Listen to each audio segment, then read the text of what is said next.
Pets Add Life, your guide to the latest in pet trends, products, and the joy of the human-animal bond with Kristen Levine and Chris Bonifati, powered by the American Pet Products Association and Dog TV. All right, welcome to the 24th episode of the Pets Add Life podcast. I'm one of your hosts, Kristen Levine, and this is Chris Bonifati, my pal in Hey, gang. podcast crime. Yeah, we're doing podcast crimes. We're doing It's a new series. I don't know what a It's a new podcast crime crime series. would be. Yeah, I think a podcast crime is showing up like 30 seconds before we're supposed to start recording, still plugging the cables in and everything. Right. Ron yelling at me through my computer, telling me that I'm late. That I think qualifies as a podcast crime. But I'm doing awesome today. How are you doing, Kristen? I'm doing great. I was going to ask if you've been watching the Olympics. It's almost over. It's going to be over this Sunday. We're recording this earlier, but by the time you hear this, the Olympics are going to be ending on Sunday, and I've just been really enjoying it. It's one of my favorite things to watch. I love the Olympics. Anything that gives me an excuse to watch these sort of not necessarily exotic, but less popular sports and get really into it. You know, like So I don't random. I don't watch gymnastics, but July every 4 years, I'm watching gymnastics and I'm getting rowdy. It's just the nature of the world. Exactly. And, you know, I wanted to ask our audience, if your pet was an Olympian, what would their event be? What sport would your pet be competing in? Power napping. My dog, Tulip, would be competing in dog dad manipulation. Dog dad. It's a psyop. Dog dad manipulation. That's great. So let us know in the comments what your animal would be competing in. But in the meantime, we've got an awesome show for you guys all set up. We've got some guests coming on. We're going to be talking about some travel with your pets. I know that's been a hot topic lately. We've got some awesome stories, some cool product recommendations. It's going to be great. For the 24th time, keep it locked in and let's get right into it. Kristen and Chris present Storytime. Story time. Is that a new jingle? Yeah, well, you have your product of the week jingle, so mine is story time. I like it. It's very good. Why don't you go ahead and, since you seem to be so alive and full of energy, why don't you go ahead and tell us what your story is this week, Kristen? All right, I'll do it. It's less of a story and more of an event that's coming up that I think everybody should know about. It's called Clear the Shelters. You may have heard about it because it's been around for 10 years. This is actually their 10th anniversary. It's a nationwide adoption campaign. It's going to run this August 10th through September 10th. So I think this is the first time it's actually gone into the month of September. And let's see. Since 2015, Clear the Shelters has helped more than 1 million pets find new homes. And they've also raised millions of dollars for all the shelters and rescues that participate. So, one of the, I guess the new thing this year is that Hill's Pet Nutrition is going to provide adoption kits to help the new pet parents and their pets get a healthy start on their new life together. And so you can find a local shelter participating near you. Just go to Clear the Shelters. We'll put this in the show notes. cleartheshelters.com. Find a shelter near you because a lot of them are offering special adoption discounts. And, summertime, it's still summertime. It's a great time to adopt a pet before kids go back to school. So, I love that event. Not to be confused with Empty the Shelters, which is a Bissell event. So I always got those two mixed up, but this one is Clear the Shelters. You probably hear more about it if you watch NBC channels because they're also a sponsor. That's great. I love that. Whether we're clearing them, emptying them, as long as there are no animals left in the shelters, I will be satisfied. What's your story? What's your story? Yeah. Okay. So should I do the whole thing in song? I'm not prepared. Could you? I swear. That'd be awesome. Write this down. We're going to do a musical episode. We're going to sing our stories the next. Yeah. I'm trying to win a Tony Award. So we're really going to have to step up the musical aspects of this podcast. We're going to make our own Tony category for like musical podcasts. And you know what? I have I made my first TikTok purchase a couple weeks ago, and it's a karaoke set for 2. Oh, And don't even. So we can My sing wife has our a stories. karaoke machine, and it is the bane of my existence. It is just. No, but this one's better. It alters your voice. You can make it, okay. Yeah, we could use that in our house. Okay. All right. Anyway. All right, Back to my your story. has nothing to do with musicals, nothing to do with karaoke, and honestly, barely anything to do with pets. But for those of you who like pets, I'm going to assume you also like whales. And this is a story about the whales, the gray whales in the San Francisco Bay Area. Things are changing. And typically, a lot of climate researchers look at whales and their patterns to determine how the oceans are changing. And the bad news is that whales' patterns are being disrupted by the oceans warming. So typically what happens is these gray whales will feed pretty much once a year. They feast, they binge for a few weeks up in the Arctic when the krill spawn. So they eat all these krill, enough to last them almost an entire year, and then they travel south down towards warmer water to spawn. And they kind of repeat that cycle back and forth. So the interesting part of this story is that researchers have seen gray whales, I forget the term they used, but essentially when they attempt to eat fish, it looks really weird because they're not built for that. Like the way they eat krill is they go to the bottom of the ocean and they just open their mouth and they just sort of, krill are dumb. They're like bugs. So they kind of just swim right in. But when they have to eat fish, it becomes more of like a hunting thing. And while it's upsetting that whales have to change, what is getting researchers excited is the fact that they are. There's a lot of animals out there that aren't good at adapting.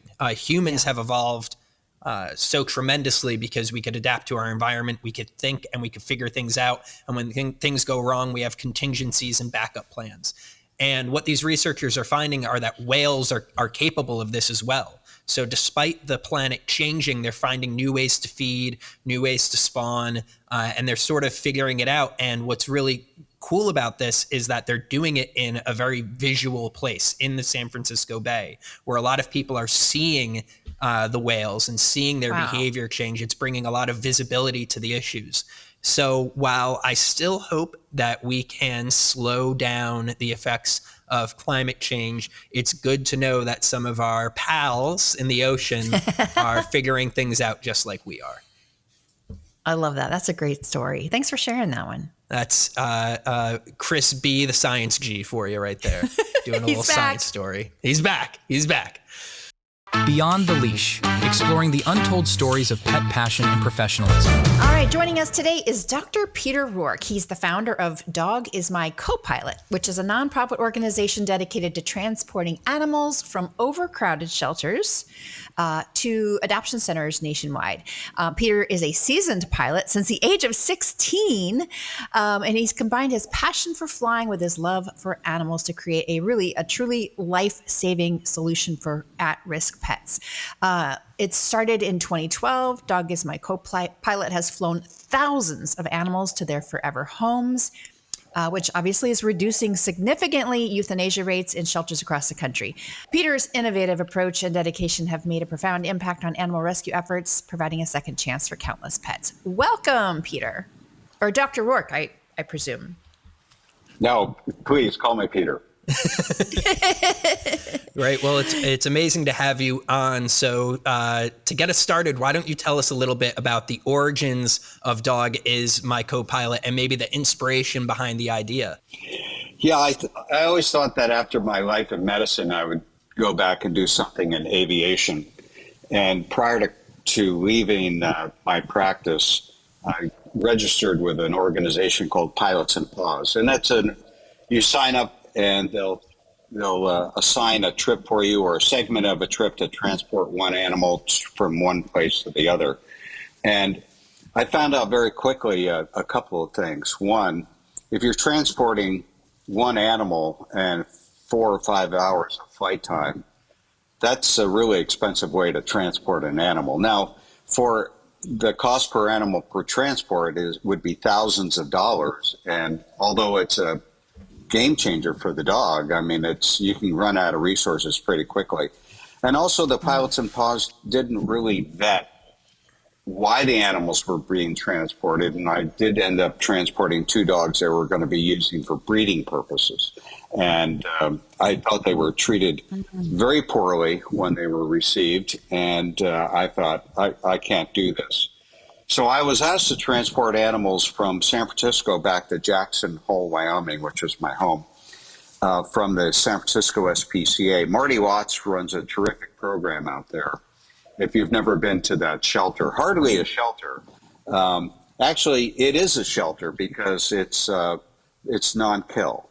I always thought that when you talk about animal shelters and euthanasia, that's kind of oxymoronic.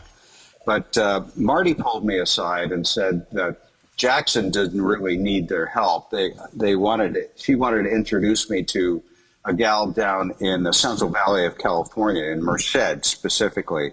There's a woman named Sharon Lohman who is running a program called New Beginnings. And she took me through, I flew down there the next day. She took me through the shelter where they had a 6% nose in, nose out rate. Otherwise, 94% of the animals were not making it. And so they were desperate to save these animals. And they had a van and they would load them up with 20 or 30 animals and drive them up to Portland, Seattle, Missoula, Spokane, Salt Lake City, Denver. And it would take them 12, 14, 16 hours. And if you think about it, you don't stop every 3 hours and let these animals out to pee.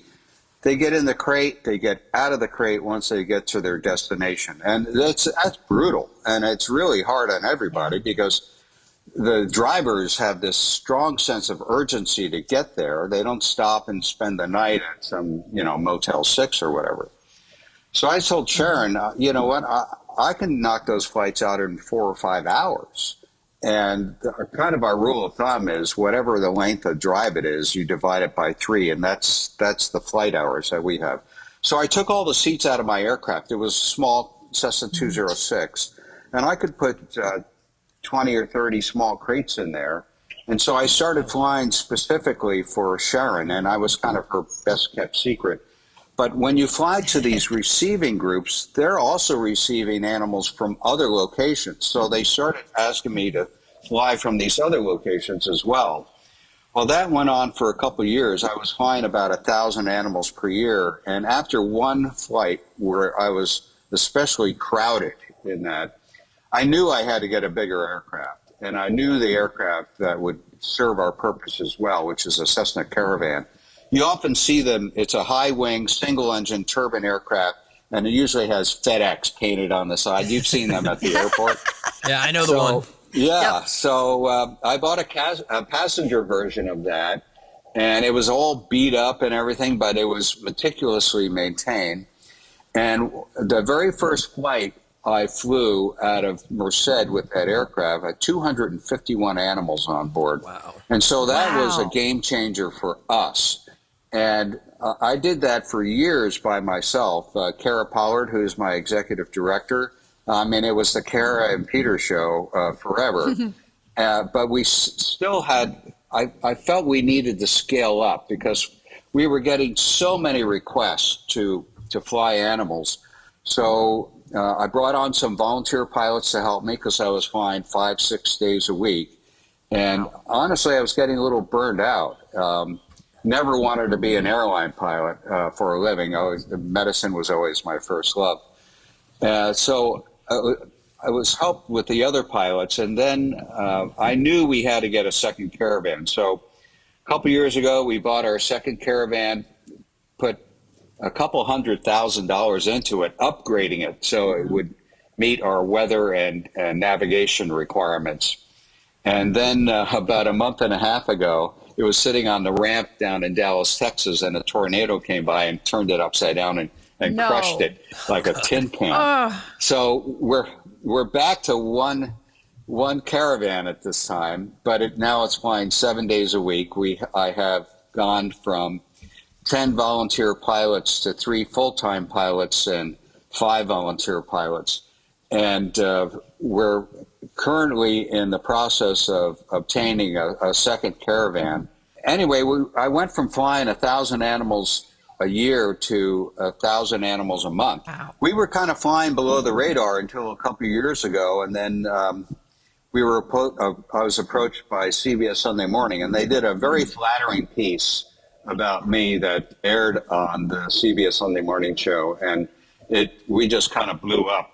Up to that point, we had so few individual donations. Every donor got an individual handwritten thank you note from me. That was easy to keep up.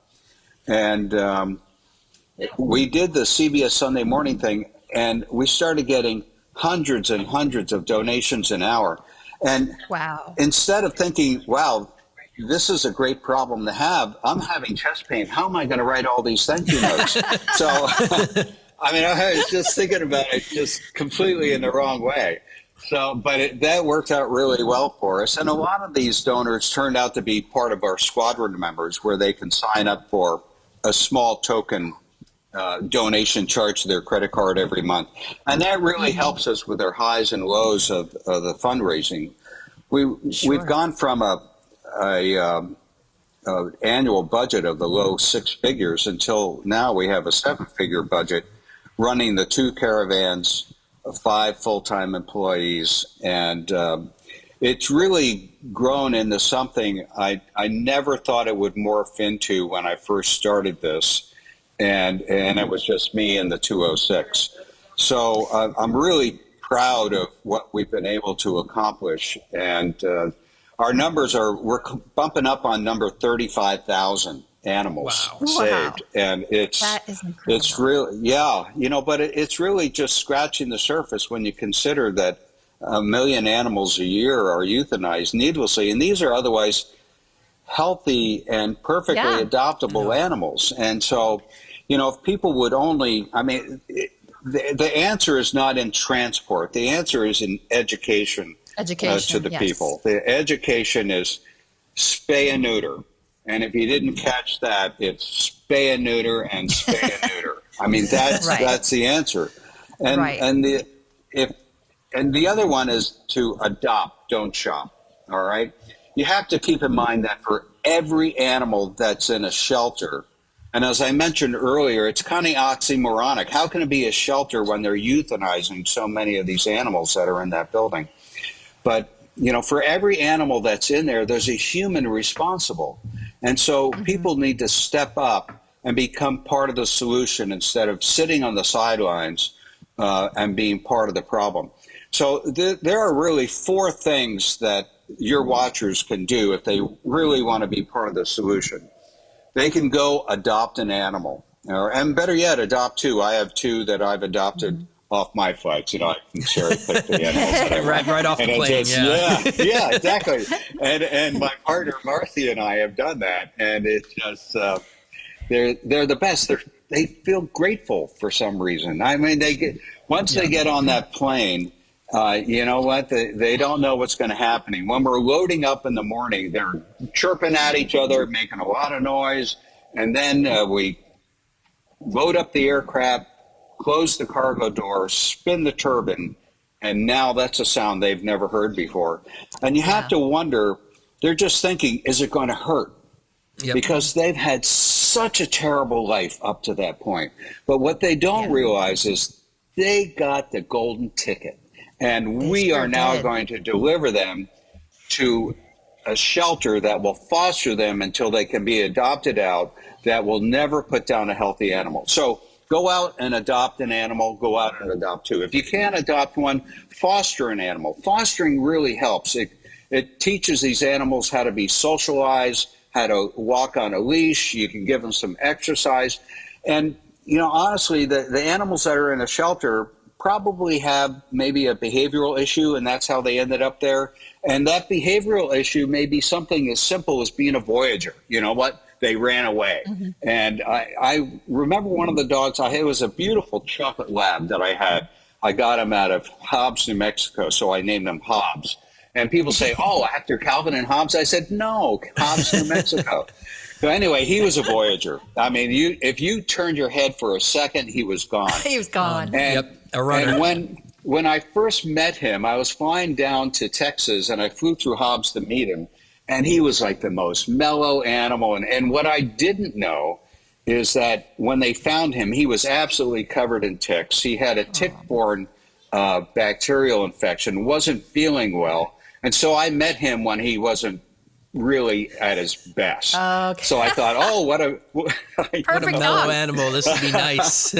So what a mellow dog. This is perfect. As soon as he got better, he started peeing on every piece of furniture in my house. I mean, he would run away. It was just, but a couple of years of hard work with him, and he was the best dog. Anyway, so if you can't adopt, you should foster. If you can't foster, then you can volunteer. Go by, clean out the shelters, sweep the stalls, walk the animals, change the water, give them change their food, and if you can't do that, you can donate. People say, well, I don't know what they're doing with the money. Well, donate a bag of dog food. You know what they're going to do with that. All right. Or some old blankets or something, or some bowls that they can use. Yeah. But if you could donate $5, you can't imagine what these people can do with $5, how they stretch it out. I mean, It's just incredible. Now, for us, $5 will buy a gallon of jet fuel, which will keep our aircraft in the air for about 7 minutes. So it's Wow. That's 7 more minutes than you had before. That's right. That's right. exactly right. And people spend more than that on a Starbucks. And honestly, when I stand behind somebody, if it takes more than 3 words to order your coffee, you're part of the problem. And I'm a black coffee guy. I'm a surgeon. Yeah. We get up. I feel that in my bones. 4 a.m. Right. You would just pour the swill right in there. I want the stuff that's been on the burner since the night before. All right, that's what gets me going. Peter, you are amazing. What you've created and accomplished, and your passion is just so infectious. And by the way, we're going to get you your own show. You're just great. You've answered all the questions that Chris and I had for you. First of all, before we let you go, because we're going to have to wrap up here, but where can people go to learn more about how to support Dog is My CoPilot? Great. Well, first, as I said, charity begins at home. Donate to your local nonprofit, your local shelter. Go down and help them out. They're the ones that really need the help. Mm-hmm. If you have a couple shekels left over and you want to donate to Dog is My CoPilot, it's www.dogcopilot.org. And on that website, you can see the backstory, the photos of everybody. You can see pictures of me when I'm not on vacation, and all the pilots, all the employees, and you can see some videos that we have. So that's where you can do that. And then you can, if you want to sign up for the squadron, there's a donate button that's in the upper right-hand corner. So that would be great. That's amazing. Well, Peter, thank you so much for your time joining us while on vacation. Yes. I know you have a tea time, so we're not going to keep you any longer. Get out there, hit some dingers for us. And thanks again for everything, not just coming on the interview, but all the work you've done with those animals, saving so many lives. Thank you. You know what? You guys are the heroes for getting the word out. You know what? I'm just in the transport. And the true heroes are the people who work in the sending and the receiving shelters, right? That is true. But you guys are part of that solution, and my hat's off to you. So thank you so much. And thank you for having us for Dog is My CoPilot. Of course. It is our pleasure. All right. Have a great day. You're awesome. Take care. Fantastic. All right. Thanks. Bye. Bye now. That guy is awesome. He's like every kid. He know what he is? He's exactly what I want to be when I grow up.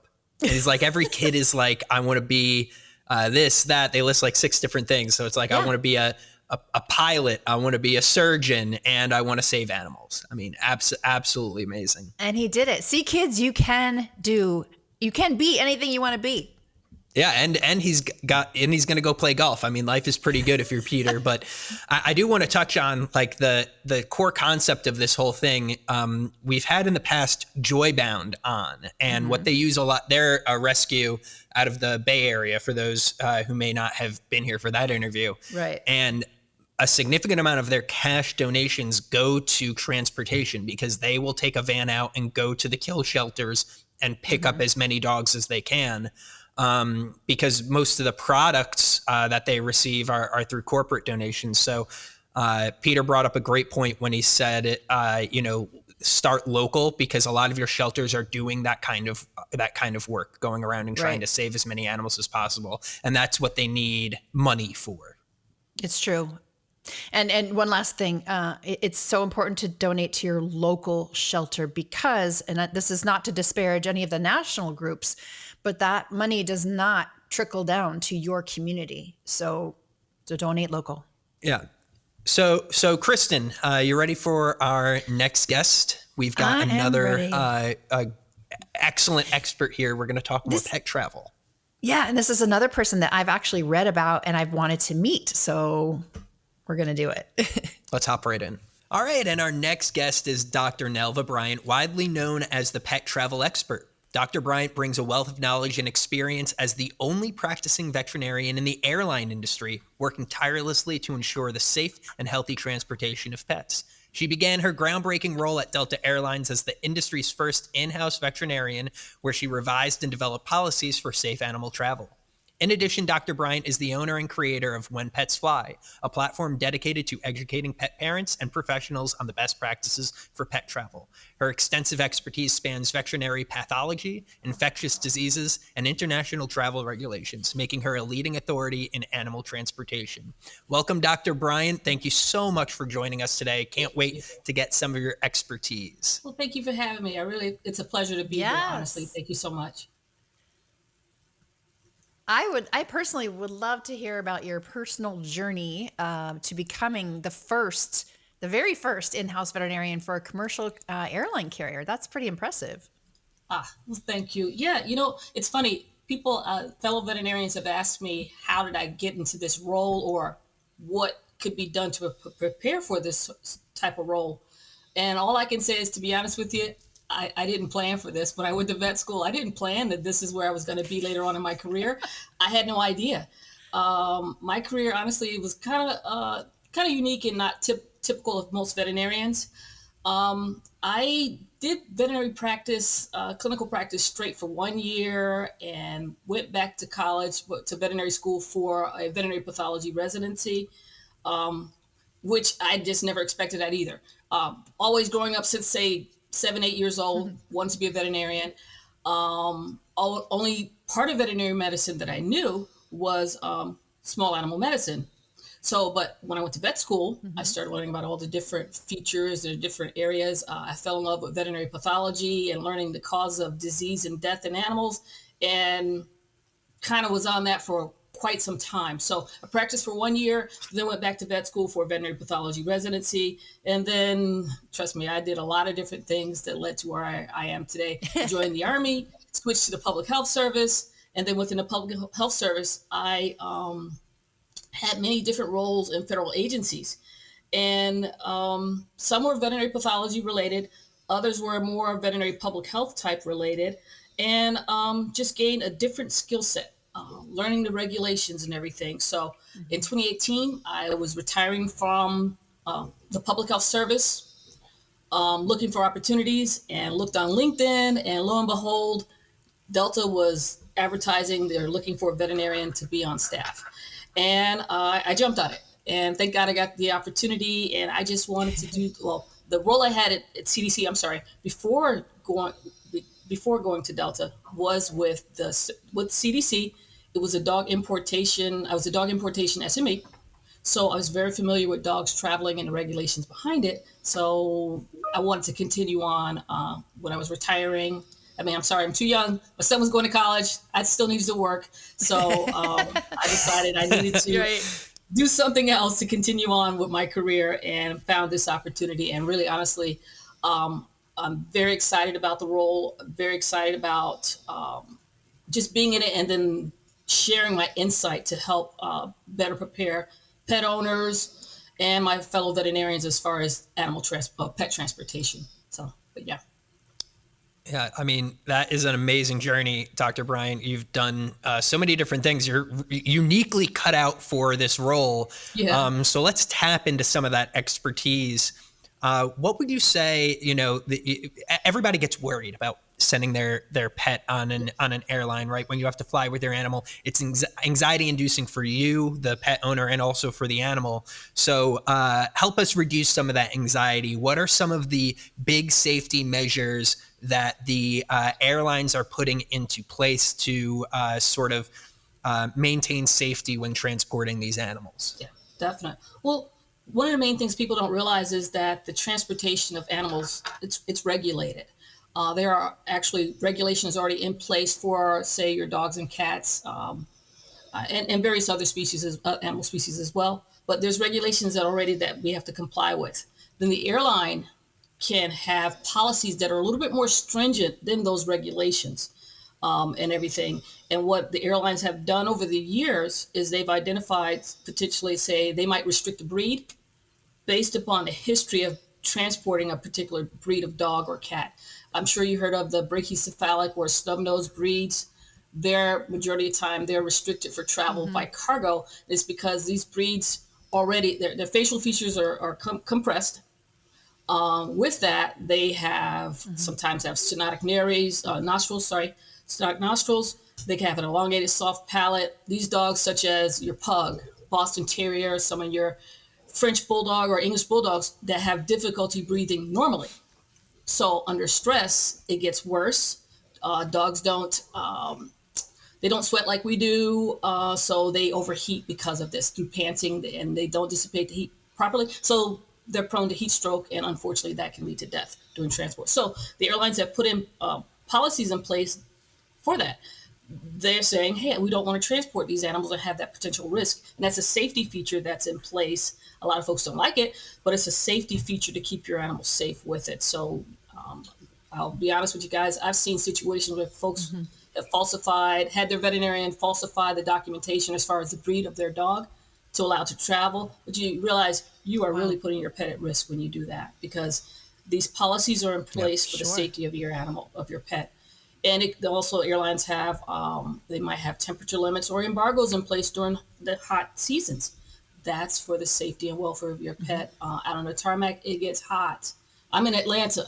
It is hot. We just recently... It's hot. It's been not in the 90s this week, but starting, say, summer, it has been in the 90s all along. So it's hot. People have to realize, if your airline embargoes or says your pet can't travel because of the temperature, respect it. It's for a reason. So there's policies and procedures in place that airlines have. Unfortunately, they're not consistent across the board. If you go from, say, Delta to United or American, that's the bad thing about it. But what pet owners need to realize, each airline will have their own policies, but still, they're in place for the safety and welfare of your pet. Right. So we've got the federal regulations and then the airline policies. What are some of the common mistakes that the pet parent makes when preparing their own pet for travel or the day of travel? And you know what? And that's why I actually developed When Pets Fly, is because of the mistakes I've seen. What I've noticed is that pet owners don't actually prepare their pets for air travel. They're kind of like treated like an afterthought or a tag along. Yeah. They're just coming. They know they have to get say a health certificate. They know they have to get a crate for them, and they make the arrangements and then they go. But did you actually take time to consider what your pet needs? Have you really considered that? And when I say that is preparing them for air travel. Are they acclimated for confinement in that crate that you have for them? Right. And that's a lot of times they're not. And that's usually what happens is they'll try to break out of it and get injured during transport, trying to break out of their crate. So they were not properly acclimated. Then also another thing, have you considered about your pet? Is it healthy and fit enough for air travel? Have you considered that? The health certificate that we get doesn't necessarily mean they're healthy. That is actually a document that means that they don't have signs of any infectious diseases. And an infectious disease is totally different from, say, someone having, or it's an animal having diabetes, seizures, or anything. So that is different than your medical history and everything. So have you checked with your veterinarian and reviewed the medical history of your pet to ensure they're healthy and fit enough for travel? So that's another thing. And unfortunately, in those situations, it can lead to death. They can, say if they have an underlying heart condition and they're stressed during transport, they can die, unfortunately. So little things that pet owners, I would say, focus Right. on your pet. If you do that, I think that will be the main thing. So get them acclimated, make sure they're healthy and fit for travel. Make sure also, a common mistake, people will pull out the crate that they house train their dog or cat, well, your dog primarily, in, and maybe when they were a puppy, then they pull it back out and they're going to shove it in there for air travel. Meanwhile, that crate now is too small. And the crates that are used for house training are totally different as far as the sizing. It should be different for air travel. And oh my God, another common mistake is that they'll buy a crate that says it's airline compliant. Guys, most airlines comply with the International Air Transport Association's guidelines for live animal transportation, and they give the guidelines. So if it's an IATA compliant crate, that is what the airlines want to use for transport. These are crates that are designed, and they design these, they give the specifications for more than just dogs and cats, all animal species. They'll tell you the container requirements, and they're just giving the features. They might tell you the material it should be made of, and the amount of ventilation and everything. So they'll give you specifications, and each year they upgrade this information. So airline compliant, you don't really want to go with that. A lot of them on the commercial market right now are too thin. They have the ventilation openings are too wide. These dogs or even cats too, sometimes they will try to bite their ways out of them. So the IATA compliant crates are the best way to go. So the mistakes I've seen are just based upon those. And again, that's why I started When Pets Fly, to kind of share that information and education. Yeah, so piggybacking off of that, this whole When Pets Fly thing, obviously, Dr. Bryant, you know a lot about this stuff and you're eager to share that knowledge. So why don't you talk a little bit about When Pets Fly and how some of our listeners at home can get their hands on this valuable information that you're so willing to share? Thank you. Yeah, When Pets Fly, honestly, guys, during the pandemic, I'll admit, I was laid off because Delta wasn't transporting pets at the time. I came back to Delta in August of 2021, but I was laid off during the pandemic, and I still wanted to share pet travel. Well, actually, prior to the pandemic, I was sharing information on the veterinary platforms. I was actually giving some presentations with AVMA, with, it was Western Veterinary Conference, and also VMAX in Orlando. So I was sharing information as far as with my fellow veterinarians on how to prepare pets for air travel. So that's what the start there. I started also maybe writing a few articles for different associations as well. But during the pandemic and having some time off, I decided I wanted to start When Pets Fly to continue sharing the pet travel education. At this point, I wanted to be more at the pet owner level. So it started with initially a Facebook a Facebook group. Then I got a Facebook page, and then I added on, I got a website and just doing everything else. And it's just been growing and growing. I have a newsletter. Like I said, with my Facebook Lives, the goal initially on that was just to share pet travel education, again, to pet owners, but that's expanded to sharing information with different stakeholders in the animal transportation industry. So now I share, have guests on there, and we're talking about zoo animal transportation. We're talking about traveling with your service dog and different things with that. We're talking about different forms of transportation. Might have someone with a jet service for pets, and it's just growing and growing, and I'm loving every minute of it. But the main goal is still to share pet travel education to ensure our pets are prepared for their and get to Yeah, their I was looking at destinations. your at When Pets Fly earlier before the interview, and I was it was kind of cool to see that you also write about train travel, bus travel. So it wasn't just exclusive to airline travel. So that's really helpful resource. Where can people find When Pets Fly in case they want to check out the resources? Yeah, I know. I wasn't able to get the domain for When Pets Fly, so it's at whenpets.com. It's going to be www.whenpets. Just whenpets.com. That's okay. I'm sorry. No, we do that all the time with our own URLs. It's so hard because it's nonsense. The letters are nonsense. Either way, whenpets.com. If you look at that, you'll find it. You'll find it. Or When Pets Fly, it's also on internet regarding that. But and we'll put it in the show notes too, because it's something that we do all the time. We ask people, "Oh, what's the website?" And then you just imagine somebody who's like driving during their commute, listening to this, like they're not memorizing that URL. So we're gonna go ahead. We'll put it in the show notes for everybody, so nobody has to do any mental gymnastics to find the website. I do have. I know we're coming up on time here, but I do have a last question for you, Dr. Bryant, and relating to the airlines. I know for myself and a lot of pet parents that I know, we would be, to be honest, we'd be terrified to fly our pet in cargo. So can you share with us what either Delta specifically or airlines in general do to ensure the safety of pets that do have to travel in cargo? Well, when they're being transported by cargo, we do our best to monitor them closely. Upon arrival, I'll just let you know, as far as what folks wonder, what is the cargo hold? What does it look like? And to be honest with you, I have seen one. I've gone, actually one day, had a great coworker took me and another coworker, and we actually went to see exactly the space, what it looks like. And in a sense, it is a cargo. I always call it's like a crawl space. To me, it's like a closet crawl space. It's just a space where you can store your cargo, and it's going to be more than just say dogs or cats or animals. It can be other items within that cargo hold. There are specifications though on what can be transported with animals in reference to that. So just be mindful of that. The cargo hold itself is temperature controlled. It is pressurized. I think the temperature, say, is around 60 degrees Fahrenheit, that range. It is ventilated.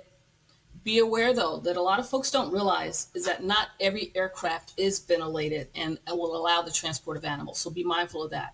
And be mindful of it because of the fact, too, say, when we get a gate change, say if we're on an aircraft, we get a gate change, just realize they're taking us to a different aircraft. And we don't think about it. It's no big deal, right?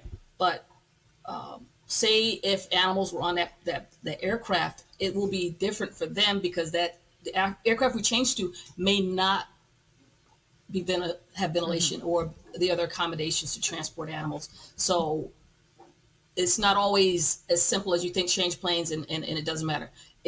The aircrafts, again, like I said, some are ventilated and able to transport animals, others aren't. So just be mindful of that. So if there's a change, they don't understand. It's like, well, I don't understand why my pet didn't go along with me because the aircraft potentially that maybe you've changed to cannot accommodate animals. So be mindful of those changes that could happen and stuff. There's a lot that we don't that's not shared within the airline, to passengers or to everyone else regarding the airline industry and regarding the aircrafts.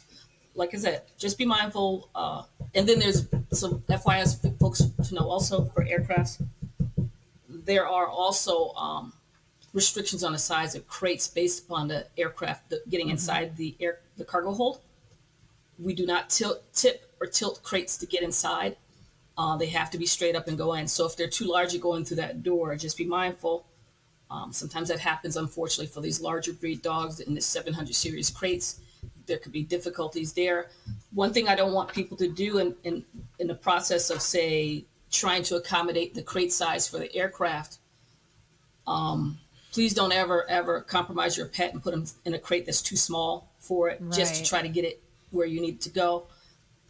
That's again that's against animal welfare regulations, number one, and secondly, it should not be allowed, and you shouldn't do it. It's again for the safety and welfare of your animal. You could exacerbate any pre-existing medical conditions in your pet when you do that as well, and you just don't want to do that. Ideally, if you have the best situation with the airline, they should have a temperature controlled vehicle waiting for the animals or dropping them off and receiving them at their destination or transfer, putting them in a temperature controlled or air conditioned van so that they're not exposed to outside heat or temperature, basically. That should be the ideal situation. I know that we do like that quite often with Delta. And as far as whenever watering or stuff like that, my recommendation for your pet owners to, as far as what you can do to help with them needing water during transport, how about freezing the water in a water containers that that you'll have inside there, because it's required to have a water dish, or food and water dishes are required to be inside the crate. Why don't you freeze some water inside the water dish so that they can always lap up on it a little bit and have something exposed. If you try to fill water with it, trust me, it's going to spill during transport. It's going to spill. So that would help. But we try to put in it with water as much as possible. But yeah, it spilled. I don't know why people think that. As soon as you close the door, it's like, yeah. So, well, yeah. My takeaway is that, the airlines have put the policies in place for the safety, but it's also up to us as pet parents to ensure that we're doing right by our pets when we want to travel with them, making sure that they're comfortable, that they're medically, able to fly. And and obviously there's the anxiety factor too for the pet, so that we're taking that into consideration and managing that as best we can. So it's a partnership. Oh, number one thing though, it is a partnership, but please don't give sedatives to your pets when they're going by cargo. Most airlines will definitely, if they notice that your pet is a little bit lethargic and a little off, they can deny that. Okay, sedatives are not. Number one, the AVMA is against you providing sedation to a pet when they're being transported by cargo. That's one of their policies, so they don't promote it.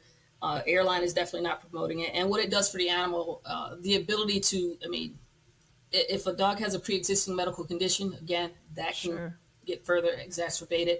There's no one there to assist them during, just FYI, I always joke and say this, there's no one there to go from the you're in cabin. As far as I know, there's no trap door to go from there down into the cargo hold. That's only in the movies, okay? That's not, there's not going to be a flight attendant that's going to go from, in cabin and down and check on your pets during transport. So you don't want to give them something that could potentially impact them in a negative way during transport, because no one can assist them. And again, if your flight is, 4 hours or more or whatever, that's a long period of time without anyone to look at them, and they don't need to be sedated and have anything to compromise them during transport. So, sedation is not allowed, so please don't do that. Maybe try your CBDs. I don't know. Try them for you or the pet.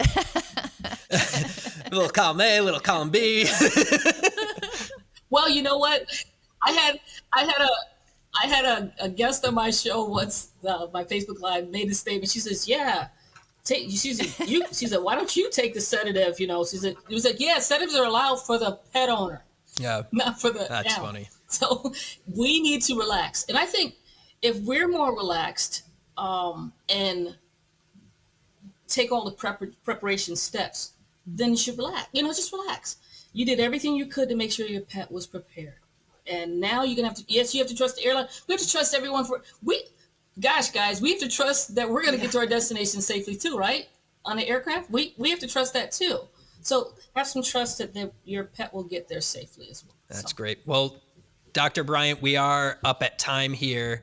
Thank you so much for joining us, alleviating some of our anxieties about traveling with pets. Some really great information and advice for our listeners.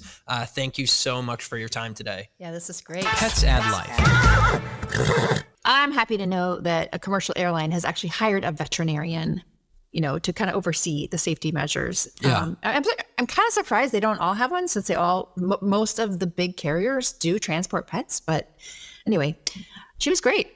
Well, it's tough, right? Because airlines have to be efficient to work, right? There's a reason why flights get delayed and everybody hates it. But at the same time, we expect a certain standard of care for everybody being transported, whether they're a person or an animal. So you're right. It's great to know that there's people out there who are trying to find the right mix of, especially about those crates, keeping them a uniform size because it just speeds the process up and makes things fit well. But also some great advice there, because the onus is also on us as pet parents to make sure that we're preparing our pets properly and in a safe manner. So I'm feeling better. I hopefully will never have to take an animal on a long flight like that. But if you're in that position where you do, be sure to check out Dr. Bryant's resources. The product of the week. All right, so it's time for the product of the week. And as we are talking about travel, I've got a fun little travel product for those of you out there who may have a larger dog or companion animal and you need. So I don't know about everybody else, but typically when my parents travel with Stella, who is a larger sort of, like husky retriever mix super mutt, but a bigger dog, they just kind of let her have run of the back seat. But she has trouble getting comfortable because it's a weird angle to lay on, or she'll sit and look out the window. But there's this really cool product that I found as I was scouring the internet. It's by Kurgo, and I will go ahead and throw this link in the show notes. They call it the backseat bridge. I'm going to describe it for you. The picture does it much more justice than what I'm about to do. But essentially, it's got these two straps that you throw over the two front seats. And then it uses magnets and weights to kind of fold out and create a bridge over where you as a person would put your feet and legs in the back seats to kind of create like a solid square rectangular surface so that your dog can really sprawl out and enjoy that space back there. I think this is really, really, really great. If you use it in combination with a backseat cover, you can kind of keep your backseat clear of all fur. The outer shell is detachable so that you could throw that in the washer machine. I just think it's a really creative way to give your dog some more free reign back there, especially larger animals. If you're going on an extended road trip and you were going to keep them in the back seat, just make them a little more comfortable. MSRP on this bad boy is $78.95, so it's not going to break the bank. It's not going to break the bank. And Kurgo, as always, offers lifetime warranties. So go ahead and check that out. Yeah, I love Kurgo. They make great stuff. And they also make great harnesses for securing your pet when they're in the car, because you don't want your pet to become a projectile should you, God forbid, get in an accident. So maybe a combination of two Kurgo products will get you to where Bundle you that. need to be. Bundle that. All right, that's a good one. Mine is similar but not similar, but this is one of those products that I swear I thought of it first. I thought of this product probably 5 years ago, and I've been complaining that this thing does not exist until now. And I just discovered it yesterday on Instagram. It is called the Seat Mate. And again, I'll definitely put the link in the show notes here. It's the official pet office chair. Now, what it is it's a chair for your pet that is designed to sit right next to your office chair so your pet can sit next to you all day while you work. Now, sometimes when we're recording, you can see Tulip in the chair behind me. She's not there today. She took the day off. But I've always thought, oh, how cool would it be to have her right next to me? Sometimes she sits in my chair, but it's not very comfortable for either of us. So this thing, they offer two sizes. And by the way, it is apparently it's so new that this is a Kickstarter campaign. Yeah. So they're going to be ready soon. But they come in two sizes. I think one is for small dogs under 24 pounds. And then there's like a medium size. I don't think they have one for really big dogs yet. But it comes with a little ramp so that if your dog can't jump up in the seat, they can walk up to the seat. They also offer 4 different colors, 60-day return policy. And yeah, I cannot wait. I don't know if I'm going to contribute to the Kickstarter, but I'm definitely going to be keeping an eye out for when these are ready. I mean, I'm a sucker for a Kickstarter. I don't know what it is, but I see Kickstarter and I'm like, I'm all in. You're looking at this thing. This is great. It's got the easy access ramp in case your dog has some issues. I'm looking at this little GIF of this like long-haired Dashin just sort of moseying on up the ramp. What a great idea. What a fun little thing, especially in our new normal. Yeah, true. And they're not inexpensive. I mean, if you just purchase one, it's $255. However, that is actually a significant discount for the Kickstarter campaign. I think the normal price is $395. So yeah, maybe I am in on this Kickstarter. I think I am. I think I am. But you get discounts if you buy a 2-pack or a 3-pack or 6-pack. So if you have multiple office dogs, I want to meet the person. I want to meet the person who ordered the 6-pack. If you're listening to this and you kickstarted the 6-pack of these chairs, call me. Get in contact. We want you on the show. I think American Pet Products Association should get the 6-pack and hand them out to employees. You know what? If you're listening out there, Pete, Corey, Patrick, write this down. This is good stuff. That is. Q&As. All right, Kristen, it's time for our favorite segment where we listen to our pet parent listeners and answer some of their questions. So if you want your question answered on the show, head on over to petsadlife.org/podcast. Scroll on down to the bottom of that page. You're going to see a form to submit your question. Keep them coming. We love answering your questions. So get in there. Heck, if you're listening to this clip on Instagram or on YouTube, go ahead and throw your question in one of the comments too. Maybe, Chris is always curious. I'm keeping up on the soch. I might pop in and answer your question right in the comments here. Yeah, I'm keeping up on the soch. And if you're feeling brave, if you're a brave little chihuahua, you could go ahead and record a voice memo and submit it, and you will hear your question played back to you on this show. So, Kristen, you ready? I'm ready. I got a great question for you here. Yeah, I got a great question from Maria in the great city of New York, New York. I recently adopted a second cat, and my first cat is hissing and swatting at the new addition. Shocker. Seen it a million times. Yeah. Shocker. How can I help them get along and make the transition smoother? Great question, Maria. Okay. Yeah. So this is a pretty normal behavior when introducing a cat to an existing kitty. And what I would recommend is that you provide separate resources for each cat and keep the new cat kind of maybe confined to a certain part of the house or maybe a bedroom. Make sure each cat has their own bed area, their own feeding area, their own litter box. And of course, the rule of thumb is always 2 cats means 2 litter boxes plus 1. But it's important both as much for your new kitty as your established cat to have a feeling like they have their own space that is not going to be invaded. So, and over time, you can start to let your new kitty, interact more with your existing cat, but there's no guarantee that they're ever going to love one another. But it's likely that they will learn to live with one another, provided that you do provide those separate resources so that they have their own space. Yeah, I would add to that. Give them some time. There's you have tipped the scales of balance by bringing that second cat in. And, so true. I remember when we had, growing up, this big old Maine Coon cat named Gizmo, 22 pounds of muscle type cat. And when we brought the new cat in, her name's Lackadaisical. He was just a buffoon, a totally unserious cat. Gizmo was so angry. He was consistently ticked off. He was a grumpy old man. And lo and behold, a month and a half later, they were best friends. It required some of that upkeep and some of that care and special attention, but the time also helps for them to develop what the power dynamic is going to be between the two of them. Yeah, just have some patience, Maria. Yes, a little bit of patience and try not to pull your hair out when the cats are going to war. Okay, so Chris, I have a question for you.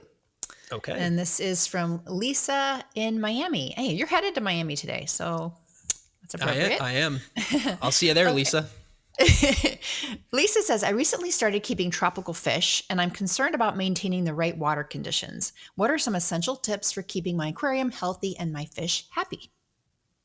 Yeah, that's a great question. So there's a lot of variables that go into the water for tropical fish, but I'm going to focus on temperature because temperature is actually the hardest to control because it's temperature. So there's things like pH and the mineral content and the oxidation, which generally you're going to set up some equipment and then it's going to be fine. But temperature is going to fluctuate. So there's some factors that you may not be considering that are important. So first of all, tropical fish, they like 75 degrees Fahrenheit to 80 degrees Fahrenheit, which doesn't give you a lot of wiggle room when you think about it. 5 degrees Fahrenheit's not a lot.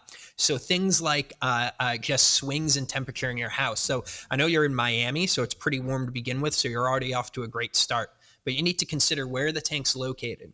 Is it getting extra sun at certain parts of the day? Is your house or condo or apartment air conditioned?